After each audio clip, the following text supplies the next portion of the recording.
So I wanted to talk about joy for a few minutes today because I think it's so important when it comes to Paul. Because so many Christians that I know of confuse joy and happiness. They are not the same thing. One is a feeling, that's happiness, but joy is a choice that we make every day to choose to find the joy in things.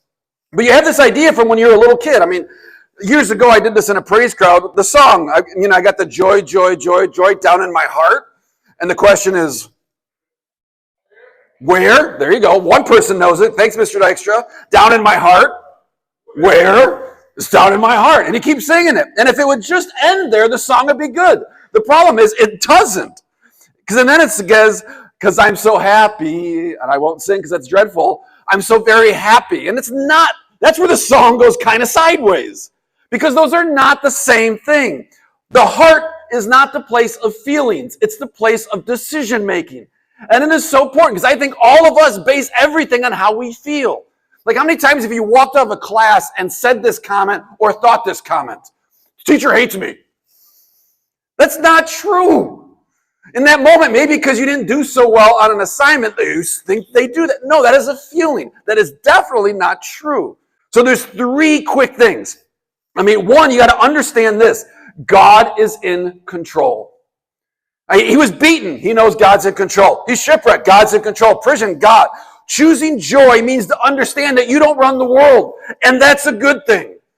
You don't want to be in control of all the details of your life because we're going to find ways to screw it up. God doesn't. You don't know better than God. He knows every star in the sky. He knows them by name. This is why Paul does all that he does, is because he is so awesome. And you're just compelled to worship. You're compelled to act. You don't know how to run your own life, why you're drawn to sin, why you can't control your feelings, why is there a sin that's going to master you, and you think you know better than God? So finding joy in God is understanding and being grateful that you're not in control and that God is. The second thing is understanding the joyful is knowing it's going to be okay. We tend to freak out a lot. Like we go from 0 to code red very, very quickly around here. Like you think all about what am I going to do for college? What am I going to do after college? Am I going to work? Am I not going to work? How do I fight this sin? Am I ever going to get a date? How do I ever talk to my parents? Is it ever going to not be weird between me and my friends? You go crazy. That's why the psalmist says, be still and know. But you're not going to know God until you're still. When was the last time you just sat in silence? But I want you to understand this.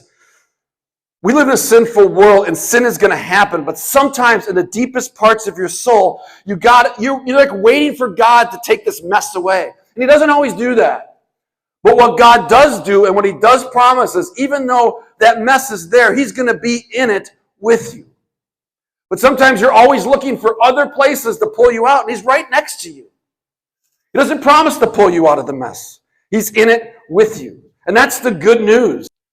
And the third thing Paul does is he chooses to praise.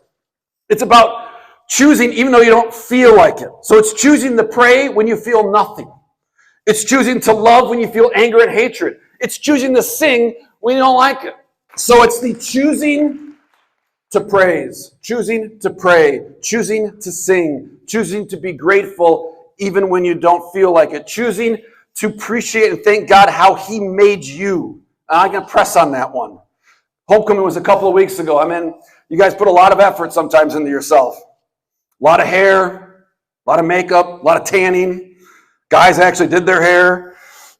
You buy clothes, you take pictures. But I'm sure there are some of you, even in all of that, were kind of like not liking yourself. Not liking how God made you. Not thinking you're good enough or talented enough. But here's the problem. You always look at yourself through your eyes. Not through the eyes of a father. Not through the eyes of your perfect father. Who sees his kid. Who sees you pure and spotless and blameless and awesome. One, because he made you that way. And two, because he cleaned you up and paid the price in full. So stop looking at yourself through your eyes. Get a new pair of glasses and look at yourself through God's eyes. A father's eyes.